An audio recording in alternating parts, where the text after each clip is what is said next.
Hi everyone. Now we will see one practical problem on leverages. We have three different types of leverages: operating leverage, financial and combined leverage. I have given the formulas also.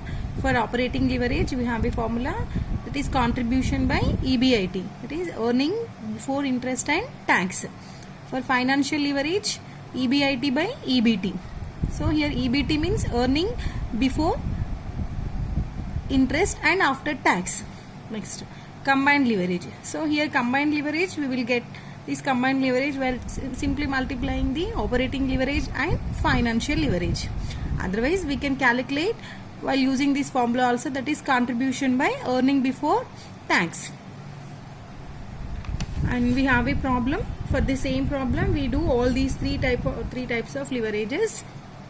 From the following information, calculate operating leverage, financial and combined leverages. Okay, so here the information is provided: sales 1,50,000 rupees, variable cost is 80,000, fixed cost 25,000 and interest 10,000, tax at 30% they given. So this is the information. Based on this information, now we have to calculate all these three leverages. Okay. In order to calculate any leverage, first we have to prepare a statement or leverage pro forma. First we have to take sales. In the question the given sales amount is 1,50,000, and from this sales we have to deduct the variable cost. Variable cost is given in the question 80,000. So 1,50,000 minus 80,000 we will get 70,000. This is contribution. Okay, and from this contribution we have to deduct the fixed cost.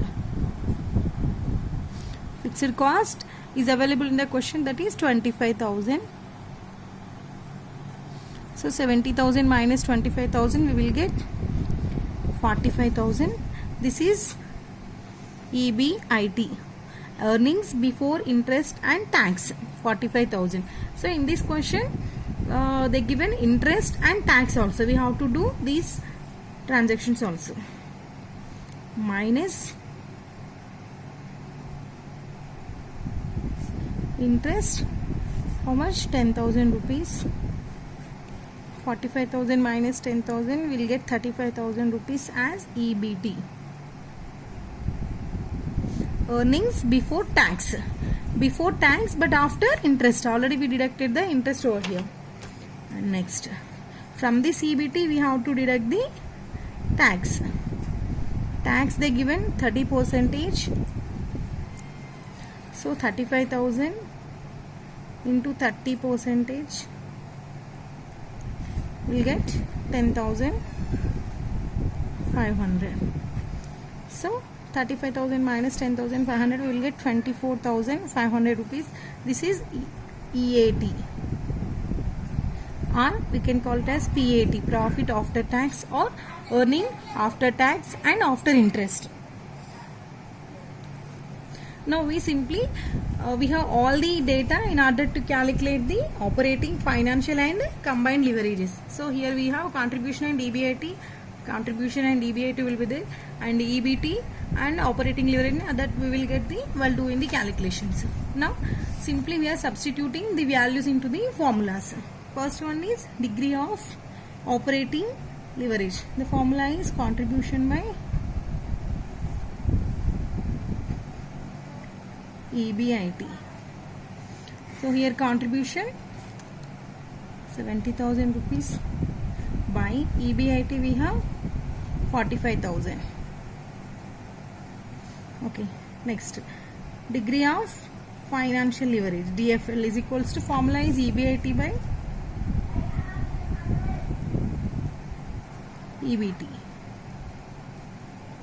So EBIT is here 45,000 by EBT, how much? 35,000.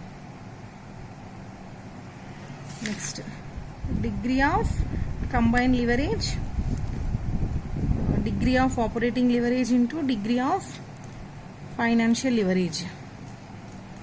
So here 70,000 divided by 45. So degree of operating leverage we got 1.56 times, that is 70,000 by 45,000 we got 1.56 times. Next, degree of financial leverage 45,000 by 35,000, here it's 1.29. Next, for combined leverage simply we are multiplying both these values, that is 1.56 into 1.29, we will get this is 2.009 something, so we can round it as 2 only. For this degree of combined leverage we also can apply the another formula, that is contribution by EBT. We can go for cross verification, that is contribution we have here. I am writing degree of combined leverage, contribution we have 70,000 by, and EBT earning before tax, that is 35,000, so we got 2, so it is matched with this. So now we discuss operating leverage, financial leverage and combined leverage. Okay, I hope you all understand. Thank you.